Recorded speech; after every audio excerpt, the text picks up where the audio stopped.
I did a beat for Jay for with what became Brooklyn's Finest. It was going to be called No More Mr. Nice Guy. That was one name, and the other name was Once We Get Started. But it was leaning more to No More Mr. Nice Guy. He said it on the record. And I was in a session with Big, and he heard the beat by accident. It was purely accident. I didn't want him to hear it because I figured he would like it. And he did, and he wanted it. And he was like, let me get that. And I was like, no. And he says, why? And I'm like, I'm giving it to my man Jay. And he's like, you get that nigga everything. I'm like, well, he's my artist, so I should give him everything, right? And then he was like, nah, man, fuck that. I need to be on that record.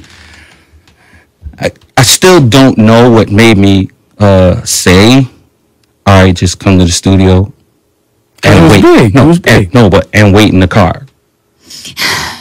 Who says that part? If I wasn't his big homie, would he have waited in the car? No. Right. Well, I think you wanted to make sure Jay was cool, right? Nah, I wanted to make sure that Jay would say yes. And I just couldn't walk in and go, yo, Big want to get on the song. So it has to massage.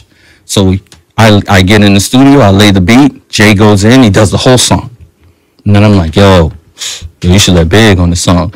Now, in nowadays times, you damn near have contracts written up before going, y'all are going to do this song together and this is the splits are going to be, like, before the beat is made. You know what I'm saying? Somebody's already politicking that. Jay finished the song.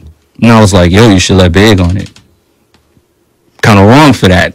But it had the massage. I was just like, yo, shit dope. Had to finesse we should put Big on it. And everybody's like, niggas, you crazy.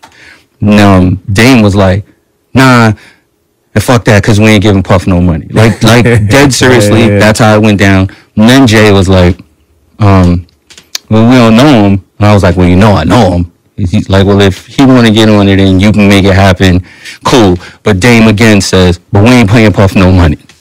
And I was like, that might be the tough part, but I don't care. So I act like I'm going to the bathroom, go downstairs, bring him up. The whole room goes, you a funny nigga. And they met each other, and there might have been 2 seconds of conversation, and then it was laughter. And then Jay stood there for 20 to 25 minutes listening to the beat, and then goes in the booth and does What You Hear, and comes back out and goes, are you ready? And Big's like what the fuck are you talking about? And then he looks at me and goes, what the fuck did he just do? I was like, well, I told you he doesn't write rhymes.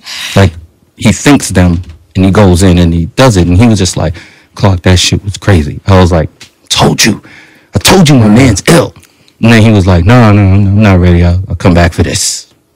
2 months later, he came back. And you have arguably the best collabo record ever. Collabo rap record ever.